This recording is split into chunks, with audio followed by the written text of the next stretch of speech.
ವರ್ತಮಾನ ಕಾಲದಲ್ಲಿ ಸಹನೆ, ತಾಳ್ಮೆ, ಸೌಹಾರ್ದತೆ ಇದೆಲ್ಲ ಯಾವುದೂ ಕಾಣುತ್ತಾ ಇಲ್ಲ.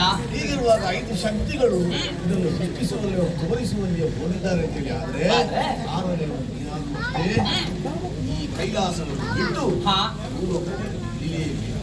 ಸರಿ ಅಂದ್ರೆ ದಕ್ಷಿಣ ದಿಕ್ಕಿನಲ್ಲಿ ಕಾಣುತ್ತಿರುವಂತಹ ಕುದುರೆಮುಖ ಪರ್ವತ ನೋಡೋದು. ಹೌದು. ಅಲ್ಲಿಂದಲೇ ನೀ ಮತ್ತೆ ಹುಟ್ಟನ್ನು ಹೊಂದಿ ಇಳೆಯಲ್ಲಿ ನದಿಯಾಗಿ ಉಳಿದು ಪಡು ಕಡಲನ್ನು ಸೇರಿ ನೀನು ಹರಿಯುವ ಇಕ್ಕೆಲಗಳಲ್ಲಿಯೂ ಹಸಿರೇ ಕಾಣುವಂತಾಗಬೇಕು. ಅಷ್ಟೇ ಅಲ್ಲ, ಗಂಗೆಗೆ ಭಗಿನಿಯಾಗಿ ಪುಣ್ಯ ನದಿ ನೇತ್ರಾವತಿ ಅನ್ನುವ ನೆಗಳತೆಗೆ ಜಯ ಜಯ ಜಯ ಜಯ ಜಯ ಜಯ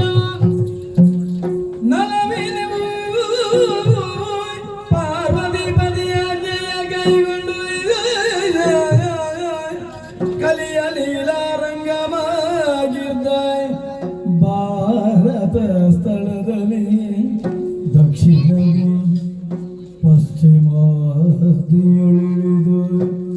ಪಶ್ಚಿಮಾಂಬುದಿಯ ಕಡೆಗೆ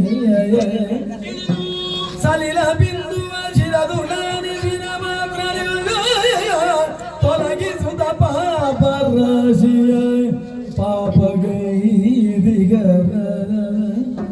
ಸಲೇ ಪುಣ್ಯವತಿಯ ಫಲವತಿಯ ಸಸ್ಯ ಶ್ಯಾಮಲಿಯಾಗಿ ಹರಿದಳ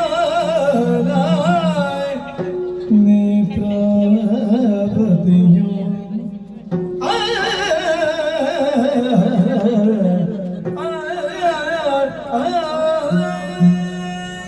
ಪಾರ್ವತಿಪತಿಯಾಜ್ಞೆಯಂತೆ ಸಹ್ಯಾದ್ರಿಯ ಪಂಕ್ತಿಯಲ್ಲಿ ಉತ್ತಮವಾದಂತಹ ಕುದುರೆಮುಖ ಶಿಖರವನ್ನೇರಿ ನಿಂತಿದ್ದೇನೆ. ಇಲ್ಲಿಂದಲೇ ನೀರಾಗಿ ಧುಮುಕಿ ಪರಶುರಾಮ ಸೃಷ್ಟಿಯಲ್ಲಿ ನದಿಯಾಗಿ ಹರಿಯುತ್ತಿರುವಾಗ ಯಾರು ನನ್ನಲ್ಲಿ ಶ್ರದ್ಧಾಭಕ್ತಿಯಿಂದ ಸ್ನಾನವನ್ನು ಮಾಡುತ್ತಾರೋ ಅವರು ಮಾಡಿದಂತಹ ಸಕಲ ಪಾಪಗಳನ್ನು ಪರಿಹರಿಸುತ್ತಾ ದಡದ ಇಕ್ಕೆಲೆಗಳನ್ನು ಸಸ್ಯಶ್ಯಾಮಲೆಯನ್ನಾಗಿಸುತ್ತಾ ಪಡು ಗಡಲನ್ನು ಸೇರುತ್ತೇನೆ. ಲೋಕ ಸಮಸ್ತ ಸುಖಿನೋ